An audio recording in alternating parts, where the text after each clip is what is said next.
Hindi ko sigurado talaga iiwan ko yung babaeng yan. Kakain mo ng candy kasi para hindi ako umuubo. Yun o, candy mint. Bibili kasi ako ng candy. Dati nung nakubo ako, dati ni paos na yun, nawala yung paos kasi nag-concert kasi ako sa fiesta. Mag-usap na tayo, mamaya na tayo mag-drama. Minsan ako nag-drama dahil busy ako sa fiesta noon sa Miwan. Miwan kasi fiesta namin eh.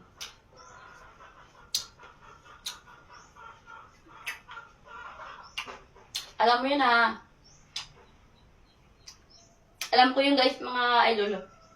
Lodge pala yung tawag natin. Nakalimutan ko yung Lodge. Welcome to Boy Talks. Pero gusto ko sumali sa talks doon sa TikTok. Kaso lang, nabibisi ako sa YouTube sa Facebook eh. Upload lang ako sa Facebook para sa YouTube. Pero late kasi upload ko eh. Kaya alam ko yung pag-upload niya, limit. Kaya ina-upload ko yung isang cellphone. Tekno. Ma-upload naman to yung Tekno, kaso lang maano siya, mapuputol. Baka sobrahan siguro sa video. Hindi naman mahayang yung isa kapag maraming storage. Kaso lang nahuhulog yung cellphone ko. Kaya ingatan natin cellphone mo hindi mahulog. Para hindi siya maputol. Nahuhulog siya. Kaya pag ma-video ka, hindi naman maputol eh. Alam mo yan. Bakit ako pagliligaw ako sa live? Para sumikat ako sa live ko. Alam ko yun na meron akong kanta sarili. Meron lang akong kanta na ginagawa, dinidelete ko, kaya lang hindi maganda. So, alam mo natin na bawal kasi kanta na hindi sariling kanta. Kaya hindi naman bawal yung music. Hindi naman bawal sa music yung kapag sarili mo yung kanta, sarili mo yung instrumental. Kapag mag-instrumental ka ng iba, himos mo sarili, copyright yan. Kaya delete ko. Sayang ang followers mo kapag kanta mo hindi mo sariling original.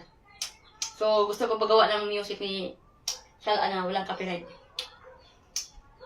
Ano yan talaga. Kasi hindi ko kaya mag-copyright ng ibang tao eh. Okay lang yung ginawa ko. Maawa ko sa kanila. So, ganyan. Pero siyempre, kung gusto mo yung gumawa ng sariling kanta, magkanta ka lang. Kanta ka na ng sariling kanta para di ka mahirapan. Gumawa ka ng sariling audio. Mahirap kasi hindi ka gumawa ng sariling audio eh. Mas maganda talaga sariling kanta para walang masama. Sabi nila kapag hindi mo sariling kanta, masama na yan. O gumawa ka ng kanta.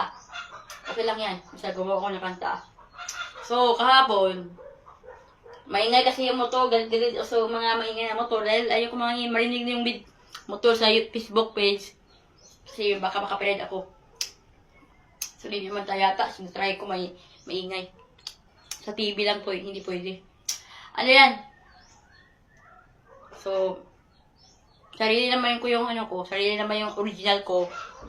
Sana huwag mo yung kapired kung maingay yung motor kasi boses ko naman yata.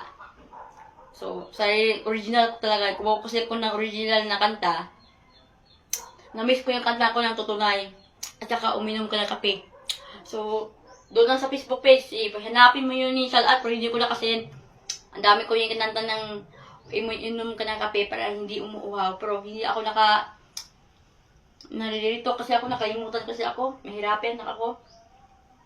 Kaya lang noon talaga nahirapan ako sa kalisod. Bisaya kasi ako guys ha. Si Salat taga Cebu eh. May kat pa siya ng Bisaya. May kasi ang kanta. Pero sa ilalim matulay, kanta ni Pacquiao yan. Parang yung kanta ko, sarili kanta ko, wala ko sa YouTube eh. Kaso lang hindi ako nakakita. Mamaya na, nag-video ko yung isa.